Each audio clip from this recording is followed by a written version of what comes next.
What if the oceans were made of lemonade? The day the oceans turned into lemonade began like any other. The sun rose over quiet shores, boats bobbed gently in the harbors, and waves lapped against sandy beaches. But by noon, something felt off. The breeze carried a sweet, tangy scent. Fishermen reported a strange fizzing sound beneath their boats. And then came the taste test. An unfortunate sailor, leaning over the edge of his vessel, scooped a handful of water and sipped. "It's lemonade," he yelled. The oceans turned to lemonade.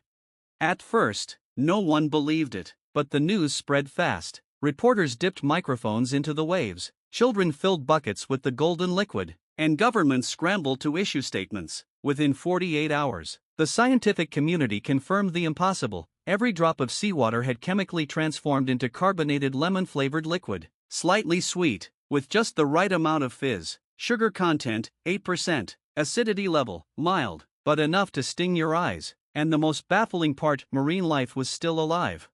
Fish swam through clouds of bubbles, dolphins performed fizzy backflips, whales breached dramatically, spraying lemon mist into the air. Somehow, they were fine. The lemonade contained oxygen, just enough for gills to work. But that didn't mean everything was okay.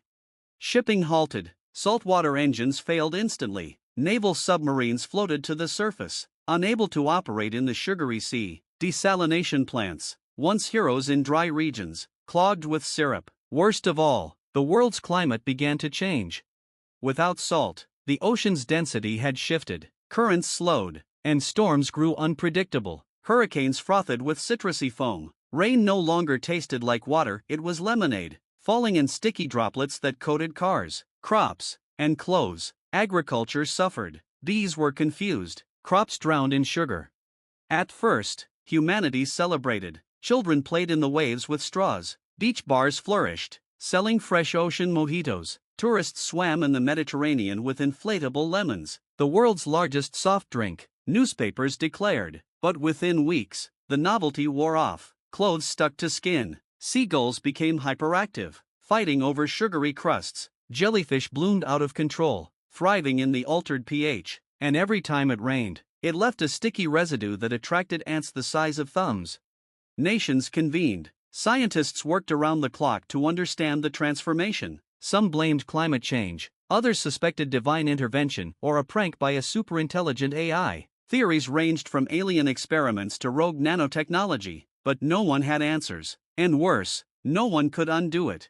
To adapt, humanity began building dry domes, enclosed cities with their own water cycles. Rivers became sacred. Bottled water was worth more than gold. Black markets for freshwater emerged. Pirates hijacked glacier shipments. People began filtering lemonade, trying to extract clean water. It worked barely, but the process was slow and expensive. Meanwhile, sea creatures began to evolve. Sharks developed sugar-resistant teeth. Crabs grew lemon-colored shells. Coral reefs, once dying, exploded with fizzy growth, becoming candy-colored fortresses. Somewhere in the Pacific, a new species of octopus was discovered. It squirted syrup instead of ink.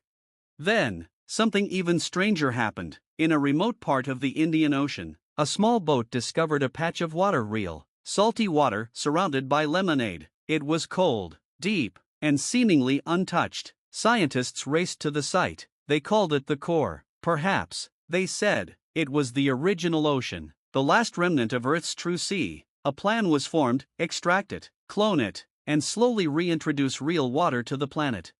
But time was short. With polar ice caps melting into lemon slush, sea levels rose. Cities drowned not in water, but in sweet, bubbly syrup. Mosquitoes mutated. Freshwater animals went extinct. Crocodiles, enraged and confused, roamed sugary swamps. And all the while, humanity wondered, why? Some believed it was a lesson. That Earth, tired of being polluted, gave people what they wanted: something tasty, fun, marketable, and showed them the price. Others thought it was just chaos, random and meaningless. Years passed. The lemonade oceans remained. Humanity survived. Barely. Children born into the new world had never tasted real water. To them, lemonade was normal. They built boats that ran on sugar. They grew gills in labs. They learned to live with stickiness. And once in a while, old people gathered on rooftops, watching yellow waves roll in under the setting sun. They would close their eyes, remember the salt, the taste of sea air, The feeling of water that didn't fizz and whisper a wish that one day, the oceans would return.